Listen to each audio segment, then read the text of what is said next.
Welcome to It's English Podcast, where English feels easy, calm, and natural. Hello, beautiful people. Welcome back to It's English Podcast, where we turn everyday conversations into your English learning adventure. I'm Mary. And I'm Brian. And today, Mary, I have to confess something. When you told me about today's topic, my heart started beating faster. Oh, really? Should I be worried? Did I scare you already? A little bit, yes, because you said, Brian, what if we talked about living one complete day without our phones? And your face went completely white. I felt like you were asking me to stop breathing for 24 hours. No phone for an entire day? That's 1,440 minutes of nothing. See, that reaction right there tells us everything. For so many of us, the phone isn't just a device anymore. No, it's become like an extra body part. It's our morning alarm, our evening entertainment, our connection to everyone, our window to the world. It's our companion when we're lonely, our distraction when we're uncomfortable, our escape when reality feels too heavy. So when someone says, put it down for one day, it feels impossible, almost frightening. And maybe right now, as you're listening to us, you're thinking, one day without my phone? Never. I need it for work, for family, for emergencies. And you're absolutely right. We're not here to tell you phones are evil or that you should throw yours in the ocean. No way! Phones are incredible tools. They help us learn English right now, actually. Exactly. But today, we want to explore something curious with you. We want to imagine together what one day without your phone might actually feel like. Not as punishment, not as a strict challenge, just as a gentle experiment in your imagination. Because sometimes, when we step back from something we use every single day, we discover things about ourselves we never noticed before.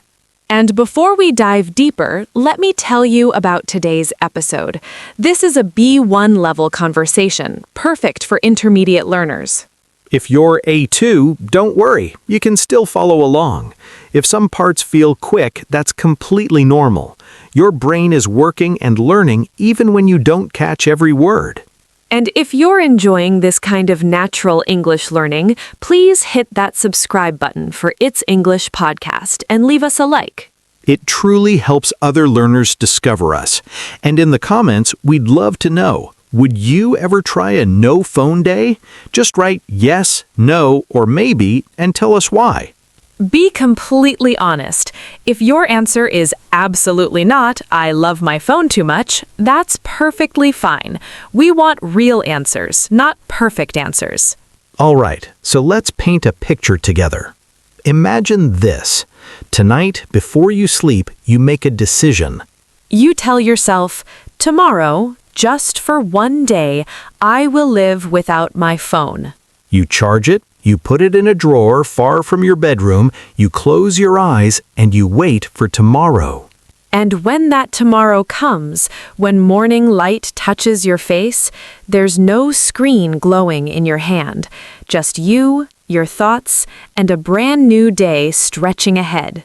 The question is, what happens next? Let's find out together. Morning. So, Mary, let's start with the hardest part for me, the morning. Oh, mornings are brutal. What does your typical morning look like right now? Honestly, my eyes open, and before I even remember my own name, my hand is already searching for my phone. Like a reflex? Exactly like a reflex. I don't make a conscious choice. My body just does it automatically. Grab phone, check notifications, scroll through messages, look at news. So your first conversation of the day isn't with yourself or with anyone real. It's with your screen. That sounds sad when you say it like that. But yes, before I taste water, before I see sunlight properly, I'm already swimming in other people's posts and updates. And I think many of our listeners know this feeling too. Maybe your mornings look similar? So, on a no-phone morning, everything changes in the strangest way. Tell me what happened to you. My eyes opened. The room was quiet.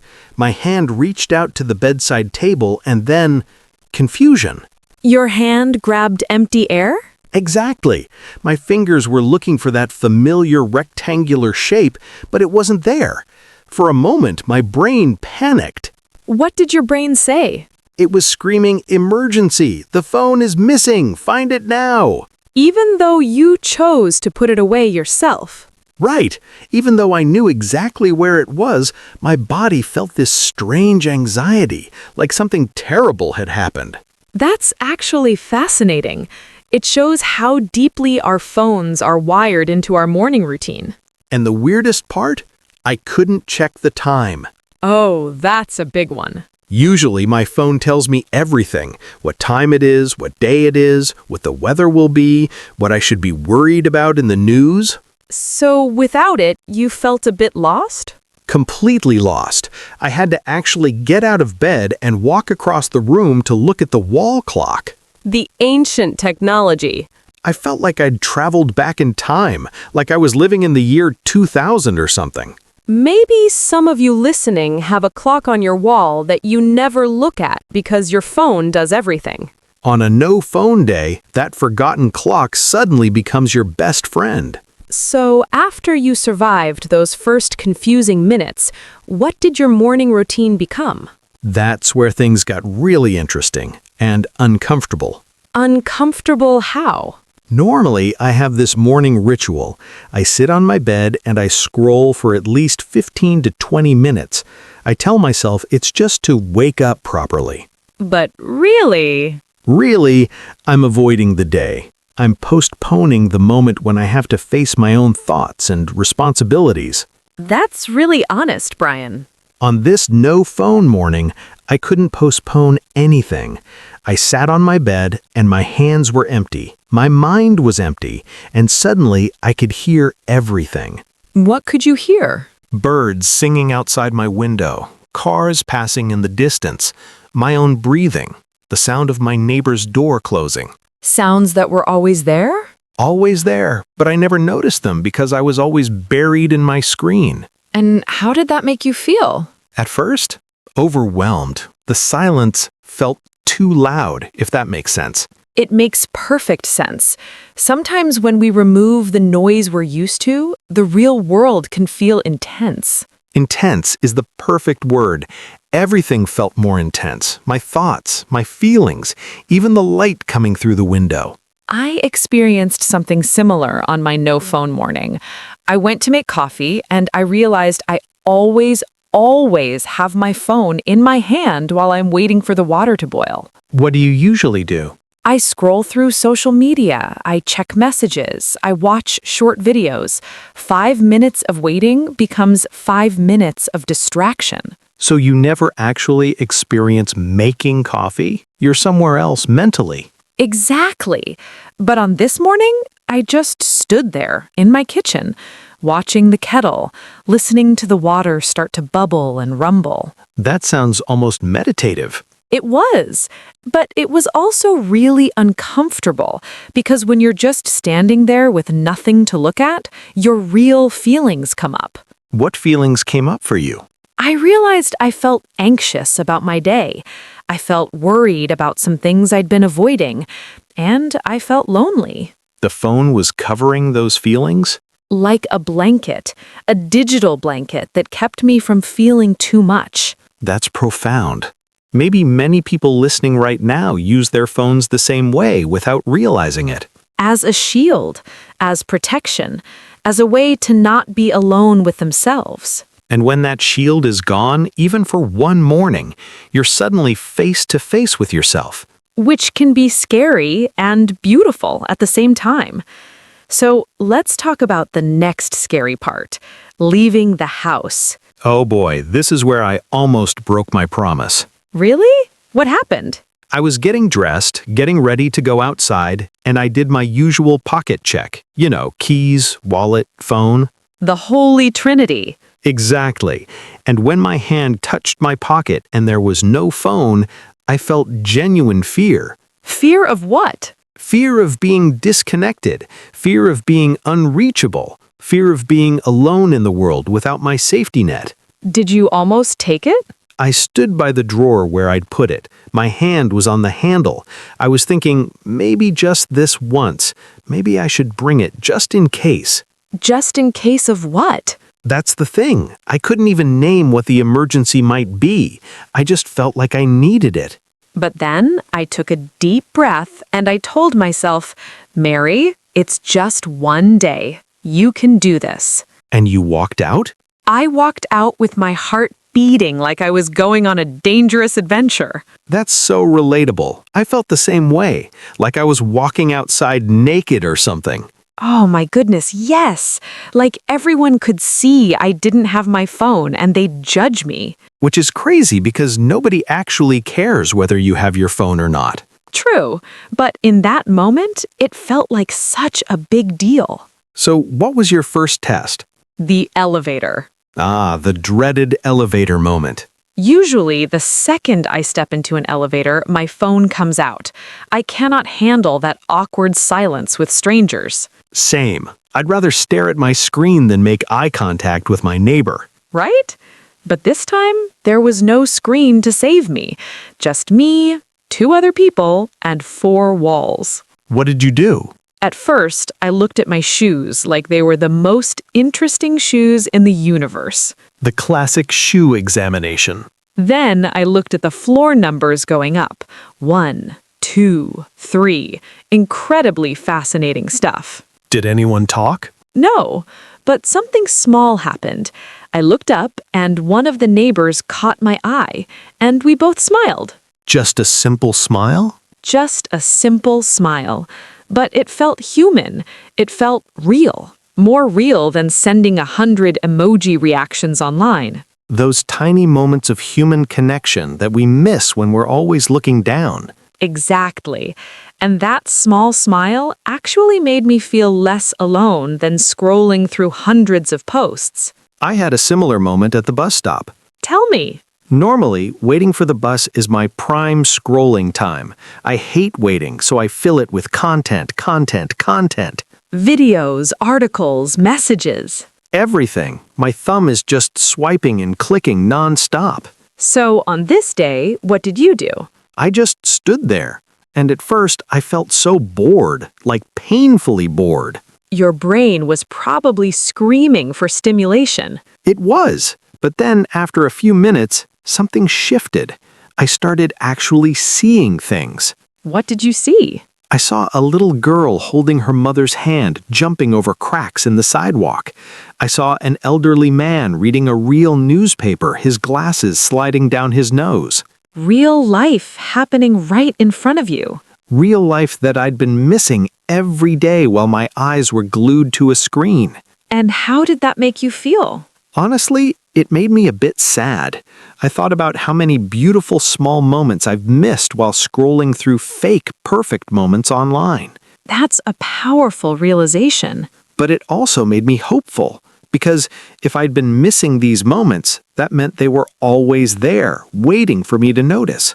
Always available, just behind the screen. Okay, so now let's talk about work and study time. This part really surprised me. How so? I always thought I needed my phone nearby to work, like it was helping me somehow. But was it really helping?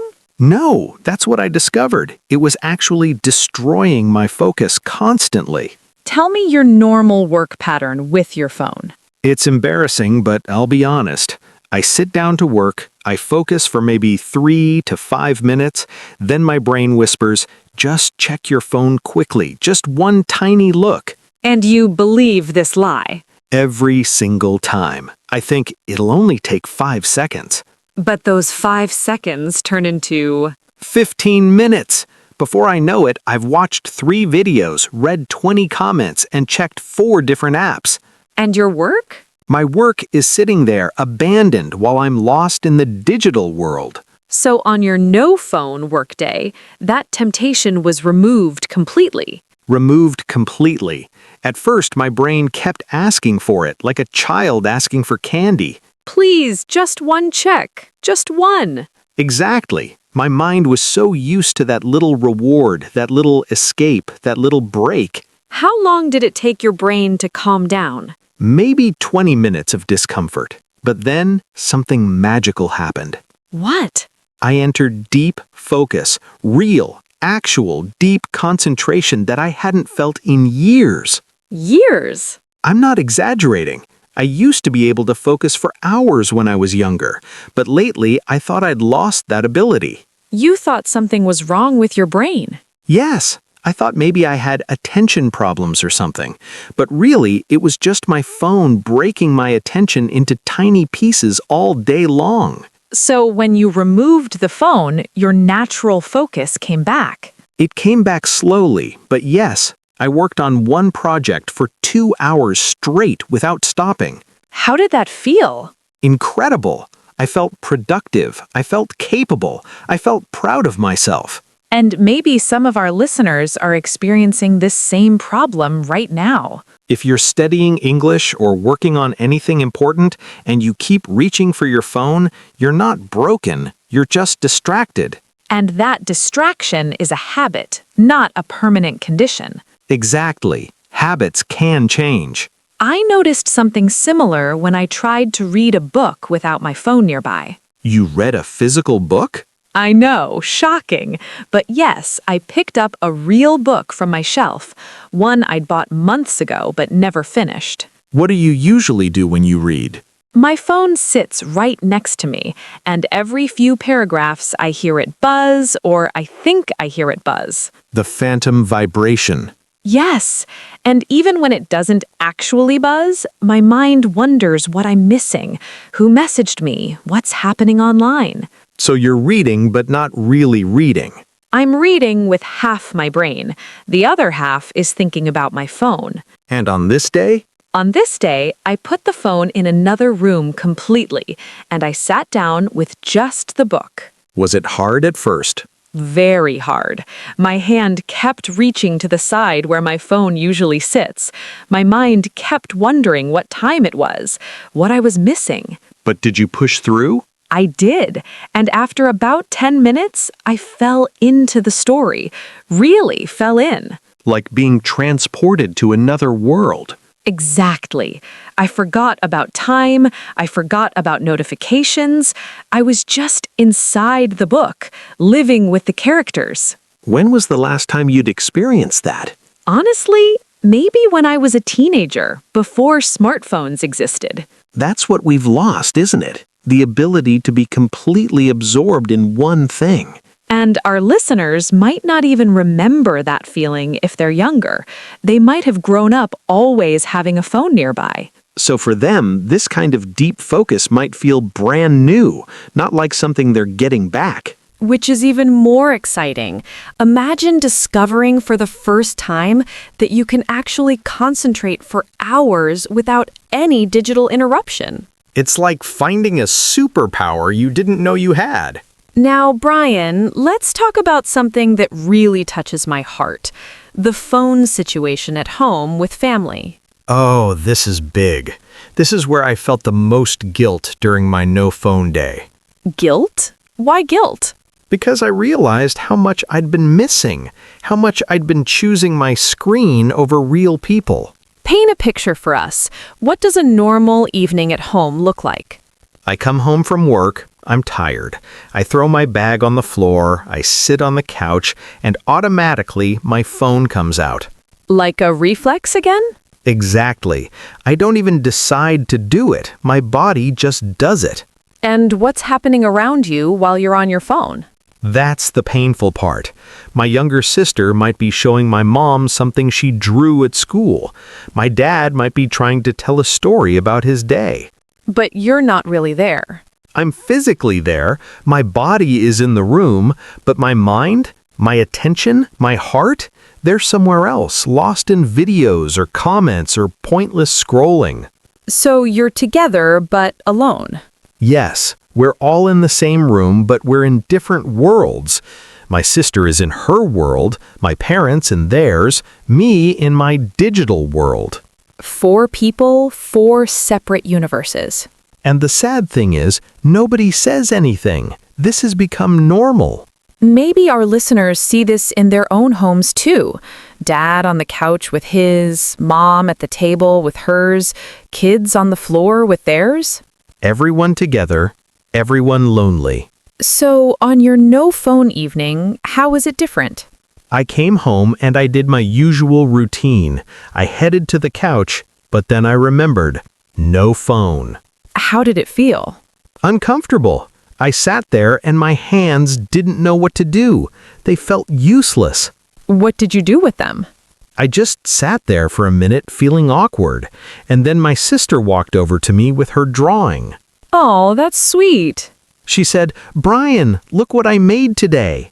And usually I'd say, nice, without really looking because I'm half focused on my phone. But this time? This time, I really looked.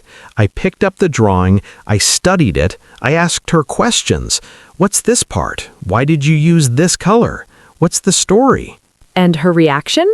Her face lit up. She started talking excitedly, explaining everything, showing me details I would have missed. Because you were actually present. For the first time in a long time, I was really there. Not physically there, but truly there. That must have felt good.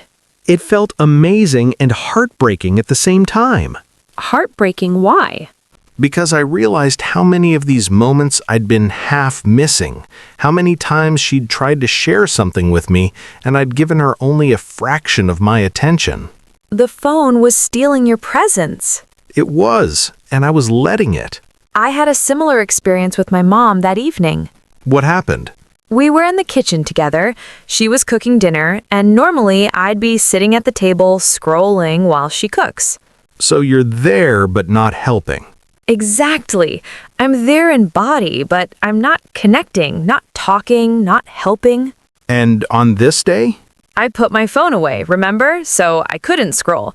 I felt restless at first, but then I stood up and I asked, "Mom, do you need help?" Simple question. Simple question, but it started something beautiful. We started cooking together, chopping vegetables, stirring sauce, talking about nothing important. Just small talk? Just small talk, but it felt precious.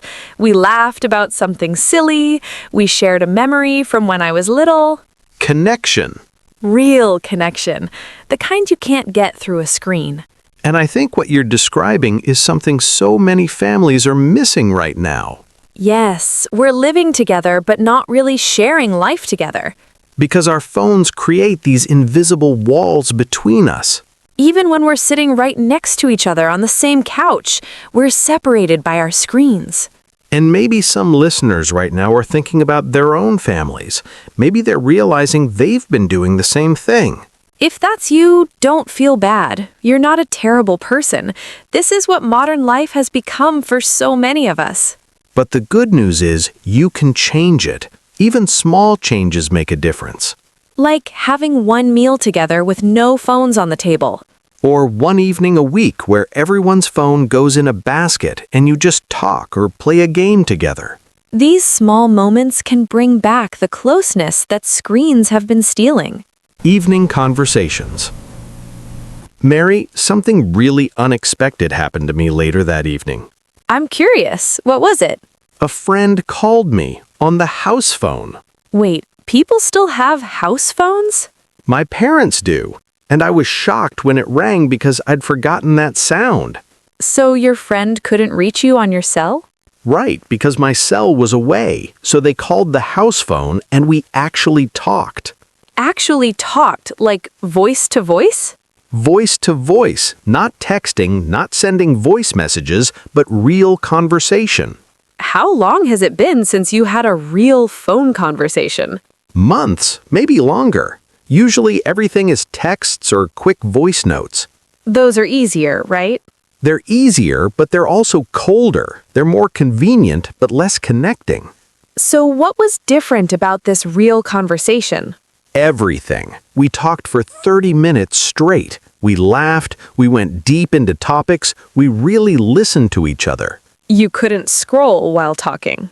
Exactly. Usually when I'm on a call, I'm half listening and half doing something else on my phone. Multitasking. Fake multitasking. Really, I'm just doing both things badly. But this time you did one thing. One thing. Talking, listening, being present in the conversation. And it felt good? It felt real, like I was connecting with my friend as a whole person, not just as a voice in the background while I scroll. That's beautiful. I had a similar moment, but mine was even more emotional. Tell us. Later that night, I was sitting with my dad, just the two of us in the living room. Usually you'd both be on your phones? Usually, yes, we'd be sitting together, but separately. But this time? This time, there was silence, and that silence felt heavy at first, like we should fill it with something. Did you talk? Eventually, yes. He asked me how I was really doing, not the casual, how are you, but the deeper version. And what did you say? At first, I wanted to give the easy answer. I'm fine, everything's good. Playing it safe. Exactly. But then I stopped myself. I thought, this is one of those rare moments, a real moment. Don't waste it. So you were honest. I was completely honest. I told him I'd been feeling stressed. I told him I felt pressure from social media to look like I have everything figured out. That's vulnerable. Very vulnerable. I told him sometimes I scroll through other people's perfect lives and I feel like I'm failing. And his reaction? He listened, really listened, and then he shared that he feels similar pressure sometimes too, just in different ways.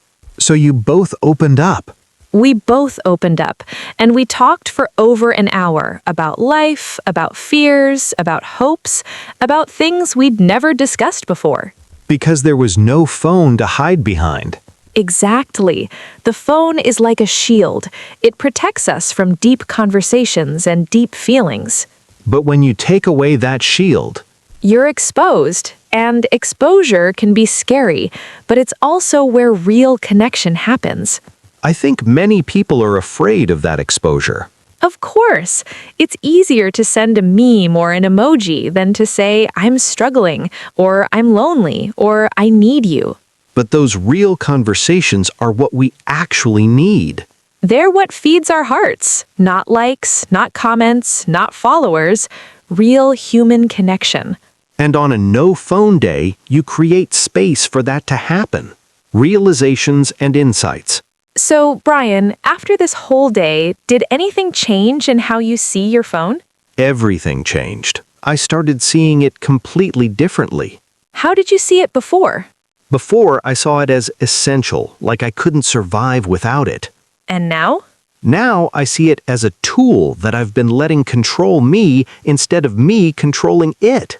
That's a big shift in perspective. It is. I realized I'd given this little device so much power over my time, my attention, my relationships, my peace of mind. Without even noticing.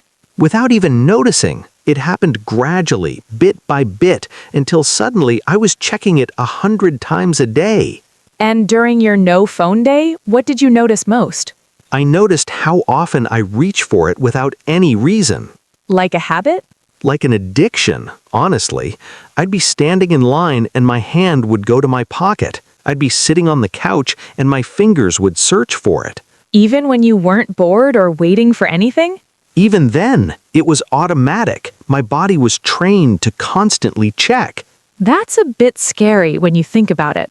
It is scary, because if I'm not choosing to check my phone, if my body is just doing it automatically, then who's in control?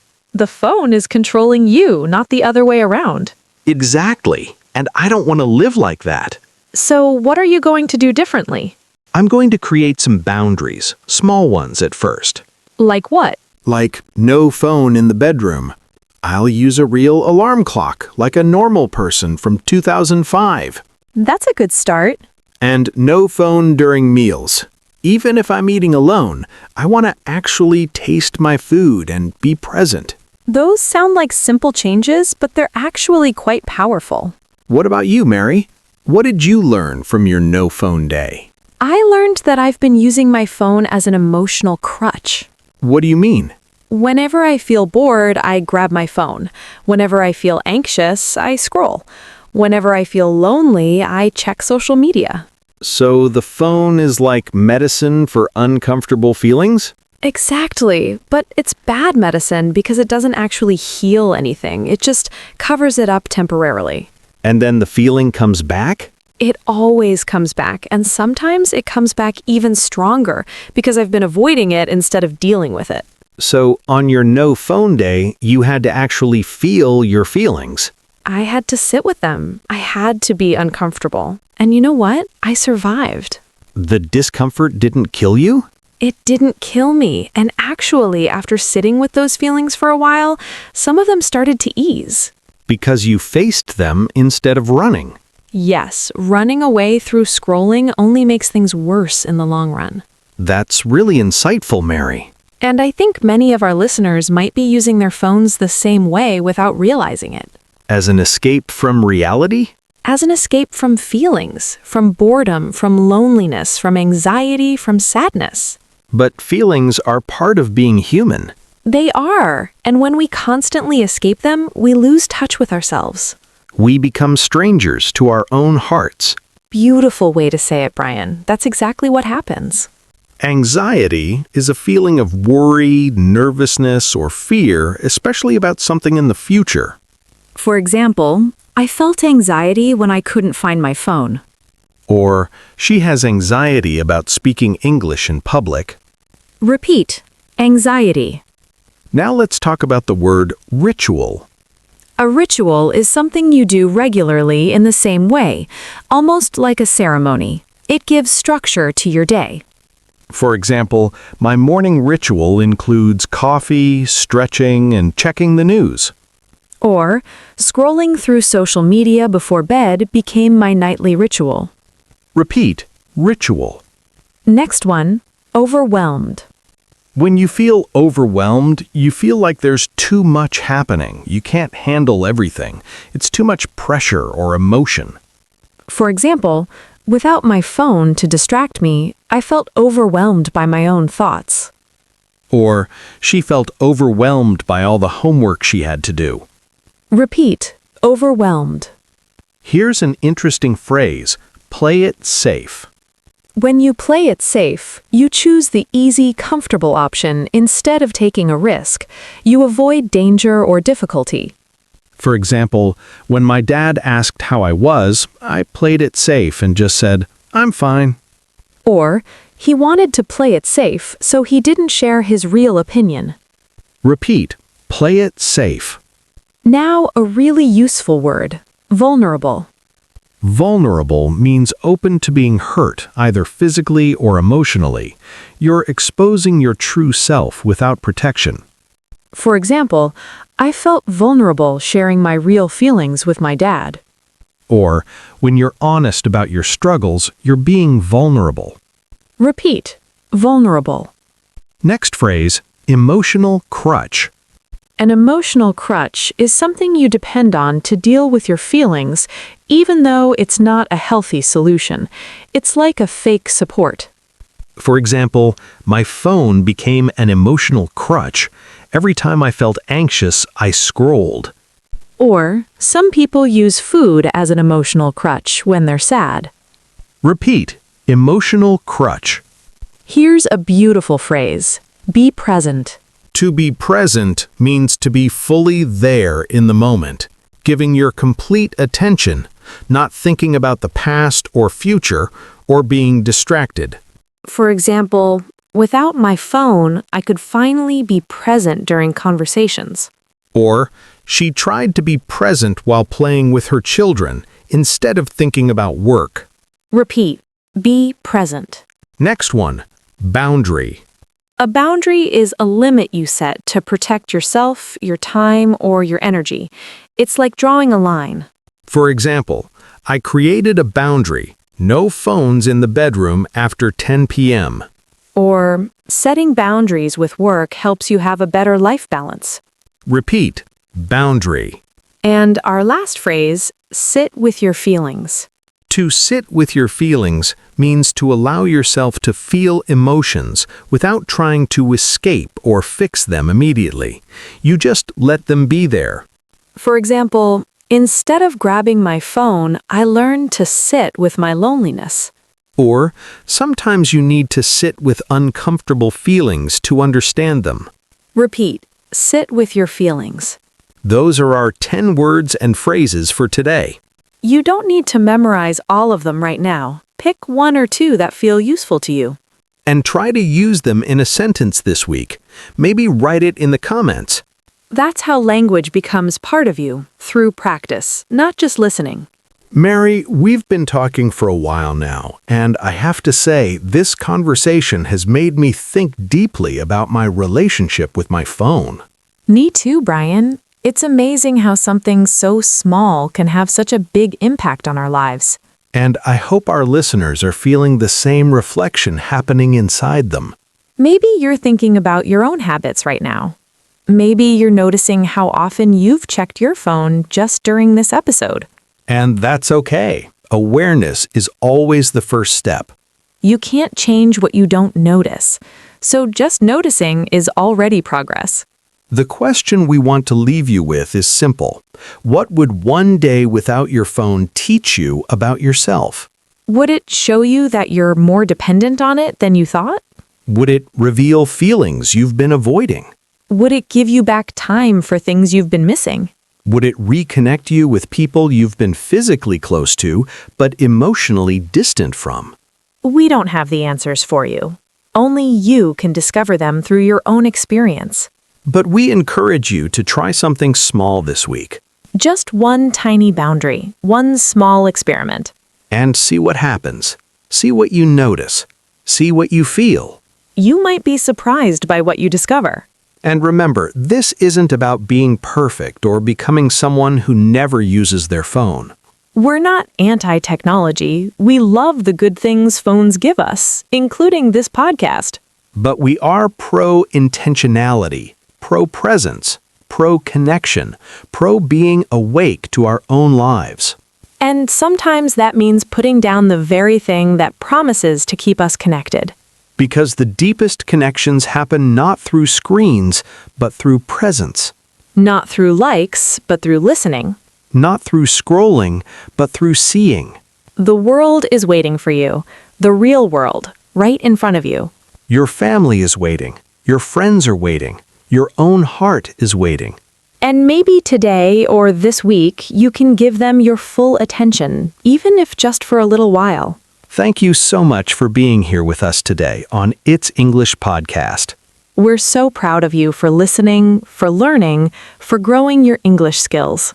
If this episode touched your heart or made you think, please share it with someone who might need to hear it. And don't forget to subscribe to It's English Podcast so you don't miss our future conversations.